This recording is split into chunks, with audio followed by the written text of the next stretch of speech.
Selamat pagi, salam dan bahagia.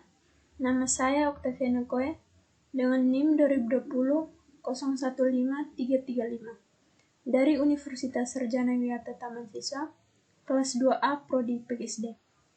Pada kesempatan ini, saya akan melakukan presentasi mengenai bagaimana analisis video mobil bertenaga angin dengan menggunakan aplikasi tracker.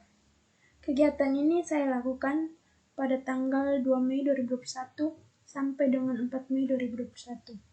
Jam pelaksanaan mulai dari pukul 7 sampai dengan pukul 10 malam. Awal jadwal pelaksanaan. Yang pertama, menyiapkan alat dan bahan pada Minggu 2 Mei 2021.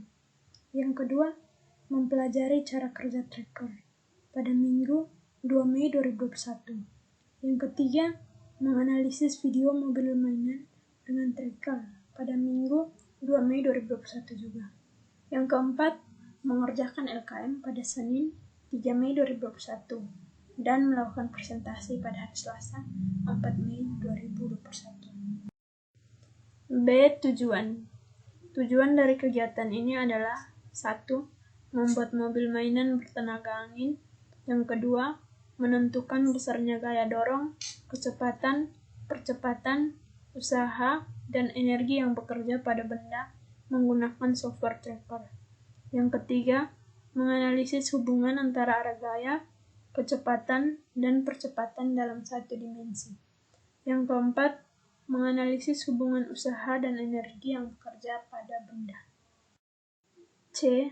Alat dan bahan. Alat dan bahan yang digunakan adalah sebagai berikut. 1. Solder untuk membuat lubang. Yang kedua, software tracker. Yang ketiga, botol bekas atau kotak susu bekas atau bahan lain untuk membuat bodi mobil. Yang keempat, sedotan plastik untuk membuat poros roda dan alat meniupkan udara ke balon. Yang kelima, tusuk sate atau sumpit atau lidi untuk membuat poros roda. Yang keenam, tutup botol atau roda mainan bekas atau sendal karet bekas membuat roda. Yang terakhir, balon karet untuk membuat mesin atau pendorong. D. Prosedur kerja. Prosedur kerja pada kegiatan 3 yaitu menganalisis gerak benda menggunakan tracker, yaitu yang pertama, mendownload aplikasi tracker. Yang kedua, mempelajari tutorial aplikasi tracker pada link yang telah disediakan oleh ibu dosen. Yang ketiga, membuka program yaitu aplikasi tracker. Yang keempat, memasukkan video yang telah direkam. Dan yang kelima, memilih frame video. Yang keenam adalah melakukan kalibrasi panjang. Ketujuh, memasukkan sumbu koordinat yaitu sumbu X dan sumbu Y.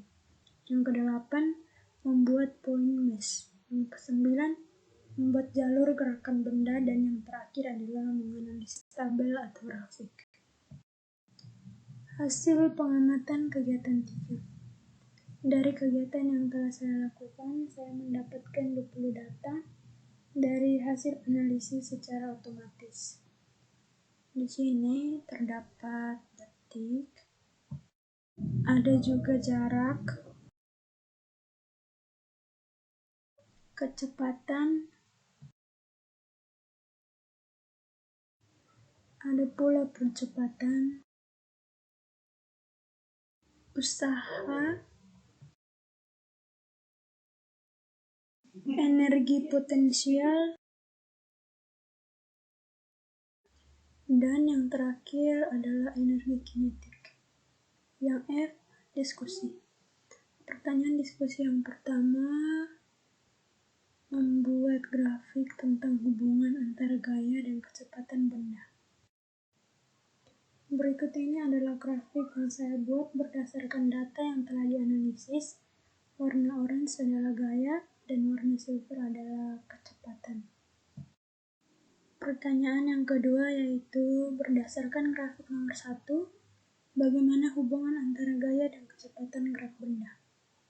Jawab, berdasarkan grafik nomor 1, Hubungan antara gaya dan kecepatan gerak benda itu yaitu berbanding lurus. Semakin besar gaya yang diberikan, maka semakin besar pula kecepatannya. Begitupun sebaliknya. Semakin kecil gaya yang diberikan, maka semakin kecil pula kecepatannya. Pertanyaan nomor 3 yaitu disuruh membuat grafik hubungan antara gaya dan usaha. Ini adalah grafik yang saya peroleh dari analisis data. Warna biru menunjukkan gaya dari benda tersebut. Yang keempat, berdasarkan grafik nomor 3, bagaimana hubungan antara gaya dan usaha? Jawab, hubungan antara usaha dan gaya adalah berbanding lurus. Suatu benda dikatakan melakukan usaha jika benda dikenai gaya dan mengalami perpindahan. Artinya, usaha tidak akan ada tanpa adanya gaya. Yang kelima, disuruh membuat grafik hubungan antara usaha dan energi kinetik berdasarkan hasil pengamatan kegiatan 3. Berikut adalah grafik hubungan antara usaha dan energi kinetik yang saya buat. Warna biru merupakan usaha. Nomor 6. Berdasarkan grafik nomor 5, bagaimana hubungan antara usaha dan energi kinetik?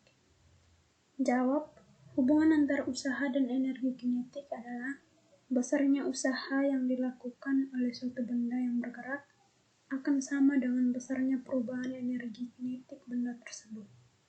Maka, besarnya usaha untuk mengubah kecepatannya tersebut akan sama dengan perubahan energi kinetik benda tersebut.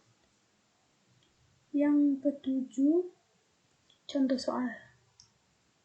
Nika memindahkan besi yang awalnya diam dan bermassa 5 kg. Setelah 2 sekon, kecepatan geraknya menjadi 10 m/s. Tentukan berapa gaya yang dilakukan oleh Nika. Penyelesaian. Diketahui M sama dengan 5 kg. T sama dengan 2S. VO sama dengan 10 m/s. VT sama dengan 10 m/s juga. Ditanya F.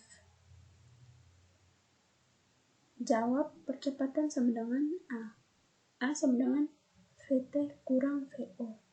10 dikurangi 0 dibagi 2 sama dengan 5 m/s.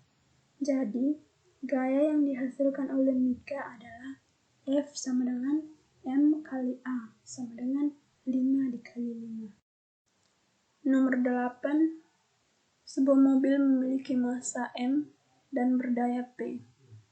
Jika semula mobil tersebut dalam keadaan diam, maka berapa kecepatannya setelah melaju selama 2 detik?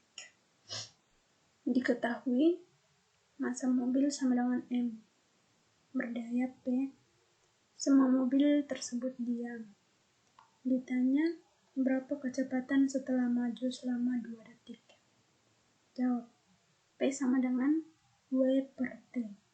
P sama dengan Fs per T. P sama dengan M dikali A dikali S per T. P sama dengan M kali A kali V. A sama dengan P per M kali V. V sama dengan VO tambah AT. T sama dengan M dikali V kuadrat per P. P sama dengan M kali V kuadrat. V kuadrat sama dengan M per 2P. V sama dengan akar dari M per 2P kali M per S kuadrat. Dan yang terakhir adalah kesimpulan. Berdasarkan seluruh kegiatan yang telah dilakukan, kesimpulan yang dapat saya ambil adalah mobil bertenaga angin memiliki prinsip kerja yang cukup sederhana, yakni dengan memanfaatkan udara yang keluar dari balon melalui lubang sedotan yang kecil.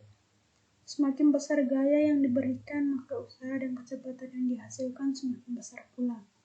Begitupun sebaliknya, besar usaha yang dilakukan suatu benda bergerak sama dengan perubahan energi kinetiknya.